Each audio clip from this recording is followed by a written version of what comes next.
Motorsports! Hoorah!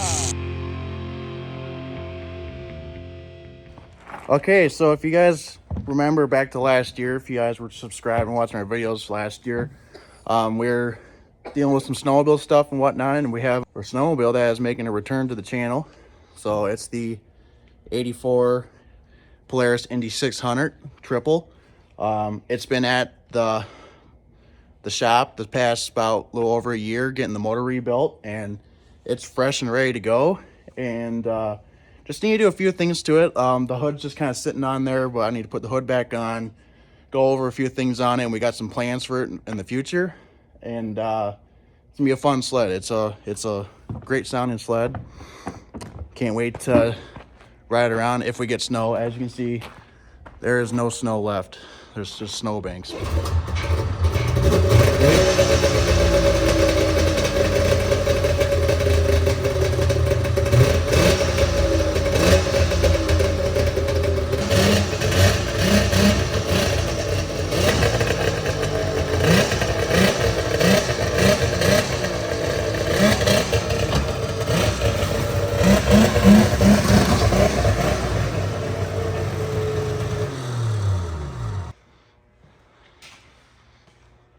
So like I said, just put the hood back on, put the nose cone back on. And this thing is pretty much mostly original from 1984. Except for obviously the motor rebuild, a couple other things to it. But once we get tearing this thing, we'll go through it. And what are we gonna do with it? Well, I have the hood off of it. At some point, we gotta put the hood back on the sled. Need to do a few things inside the engine bay first. I'm gonna take the pipe off and paint the pipe flat black instead of the gloss. My dad ended up painting it gloss and we don't like it, so we're gonna make it look nice and kind of like matte or flat black on there. Basically just kind of, you know, while I have the pipe off, clean the engine bay up a little bit. I mean, it's already clean as it is. Kind of went through it, and just gonna make sure everything looks good and nice and tidied up. You know, make sure all the wires and everything's out of the way. Put some new gas in it, put a little extra oil in there. We had a new crankshaft seal and carb synced and some other work done by Flannery Motorsports in Michigan. And see, what else are we gonna do? So we got some parts to put on it. So this is the original nose cone that goes on the sled. Now, this style is kind of like the early wedge style Polarises. You can see by the hood, it's shaped a little bit different. It's like more short and fatter than like a 90s wedge style Polaris. The 90s styles have the bumper that goes across or in the front of it. This model, Indy 600, did not have a front bumper, but you can put a front bumper on that. So I do have a front bumper right here that I might put on. I don't know, because I like the look of just the nose cone in the front. So this is the original nose cone to this sled. We did some plastic weld repair slash like the plastic weld clips, as you can see right here. Has gotten broken over the years. But I do have this nose cone here. We found this, that I believe it came with that bumper. And this is off of Indy 400. And the only crack that it has is this spot right here. This one had a couple of them right here as well. But there's no cracks on the main part of the cone, of the nose cone. But the only thing is, it does not have the matching decal. This is what the decal is supposed to look like to match the sled. So might clean this one up and run it and just take the decal off, and then at some point maybe we can put a new decal on there to match it. But I think if we just take the decal off, it'll look good. We got some new shocks to put on the front. These are gas slash rebuildable shocks with Pete Amato from Amato Powder Coating. Our powder coater, he did these springs and they look awesome. And I got some skis to put on as well. So these skis are actually off, I want to say 2000 or 2001 Indy 500. Well, these are the original skis to the sled. Pretty much almost similar design, but just like the thickness of the ski is pretty thin. They're rusted up. I could take them off and get repowder coated to match it, but you know, I got these better looking skis, so I think we'll just slap them on, and we got some brand new Woody's carbides to put on them as well. And I think that kind of wraps it up for right now with the sled. We don't have any snow to ride this around. I just want to get it ready to go in case we have some snow. I do have a studded track to put on this. This is the original track to the sled, and that's all you get for traction. And it's got those old style stud / clips in there. We're gonna be putting a newer track, kind of like this Polaris track here, already studded, ready to go. So at some point we'll put a new track on it, and we'll probably lower the rear suspension. So you can see it's already on these holes right here. We're gonna go down to this hole. You can see it's the same thing on that side. We're gonna drop the suspension a little bit to get a little bit more clearance if we have the studded track in there, and just to get some nice grip if we go on the ice or ride it around, so we're not spinning everywhere. And I think that's it for that sled. I mean, maybe we'll do some different mods to it over the time, but otherwise it's got that cool old patina to it, and that kind of like, you know, story to it, all the different cool little things about it, like this toggle switch is meant to turn off the taillight only. You guys may wonder or think for yourselves of why it's like that. Bad boys, what you gonna do? And you know, the body's got some pretty bad damage to it. These are fiberglass hoods. They're not plastic, so a little bit easier to repair, but also they are hard to find. So I'm just gonna run with this stock, with this kind of original look to it. I'm not gonna restore it or pretty it up too much. I kind of like the look of it, but we'll do a few little mods to it just to get some, so we can ride it around, you know, studded track, skis and shocks. It's gonna be a fun sled when it's all done. So we'll continue on with the progress from here. All right, update time. So I got taken the pipe off. I cleaned the engine bay a little bit, fixed some of the heat tape here for the muffler sits, and I got a new shock on this side and the ski mounted on this side. And the shock looks a whole lot better, and you can tell the difference in the ski a little bit. This one's like a little bit like a low profile. That one's a little bit higher. Might affect the ride height, but what's nice about these shocks compared to the old ones, I'll show you right here. So here's the stock shocks and the new one, and these are adjustable with the spring height. So rebuildable, adjustable crap. So that'll be nice to raise the front end a little bit, because if we are losing height with the ski height, I can adjust both shocks to get a little bit better ride height.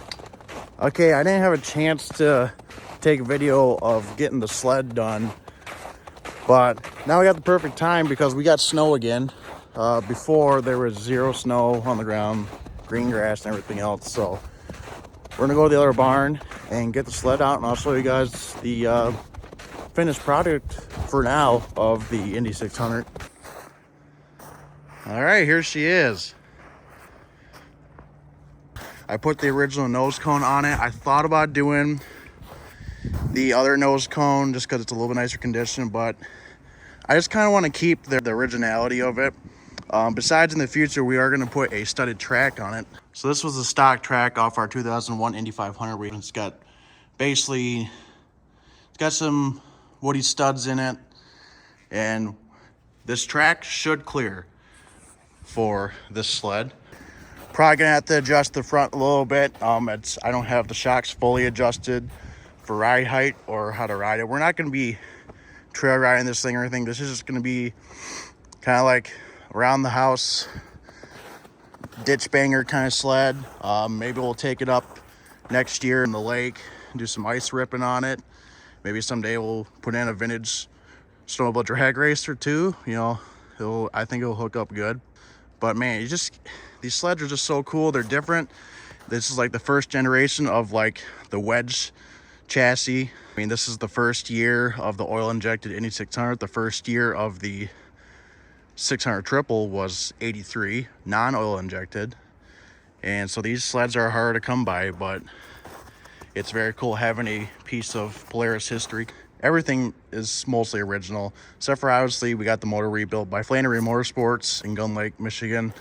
Put a new gas cap on there. I don't know why the gauge is upside down, but even the seat, everything on the seat is all original.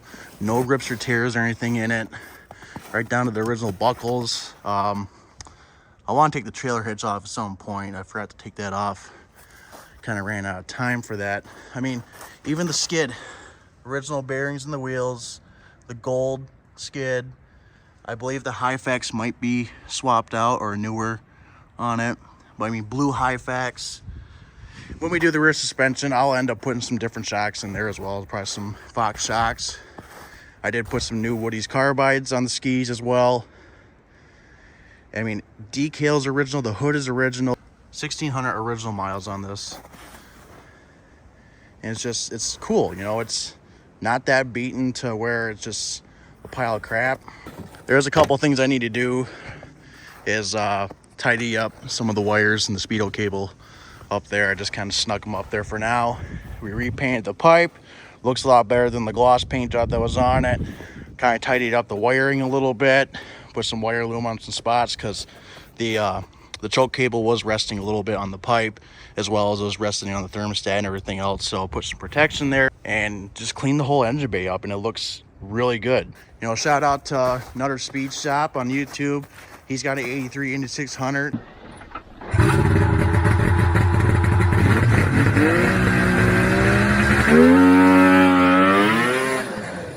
We found Nutter's channel and kind of gave us inspiration to fix this thing up and make it look good. There's not many of these sleds out there, and not even a lot of videos of this sled or these kind of sleds. So yeah, shout out to you, Nutter, for the inspiration, as well as Todd Clyne on YouTube as well. He's a big Polaris triple lover. What's up, my triple loving YouTube friends?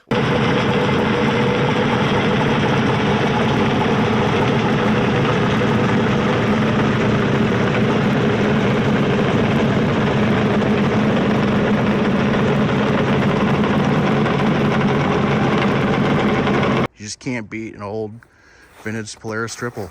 So this is a NOS belt as well, Polaris belt, and got that on there. The secondary clutch is swapped out to a newer clutch. If you guys are wondering what these straps are for, it's because these air boxes from the factory are sealed all the way around. You can't get inside it. When the sled came out of the barn that I was sitting in for 12 years, there's mouse nests all caked inside there. So the only way we can get it to take it apart is we took a grinder and cut around the top so we can expose it and put some new foam and stuff in there, as you can see. And my dad got this idea that, like, you see these on like enclosed trailers to hold down the cover, and you just take those off and you can take the airbox lid off. So it's a neat little way. We could have done some like snap hinges or something like that, but works good for what it is. And I believe my dad put some new foam inside the hood as well. So I think that's time to, before we run out of some daylight, let's get a video of the sled running and ripping.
guys. I have to say that was a pretty good success there. You can't be a 600 triple. You can't beat that triple sound. It's awesome. Stock exhaust, you know, it just, even with the stock track, this thing grips pretty good. I mean, I was just taking off and just leaning back a little bit, and this thing wants to go in the air. Can't imagine what it would be like if the shocks were bumped up a little bit, but man, these sleds are just so fun for how old they are. So yeah, thanks to everyone for all of this. Make sure to subscribe and follow us on Instagram, Facebook, and TikTok as well. Hopefully we get some more snow in the future to get some more content of this thing. Yeah, this is awesome. So have a good one. We'll see you later.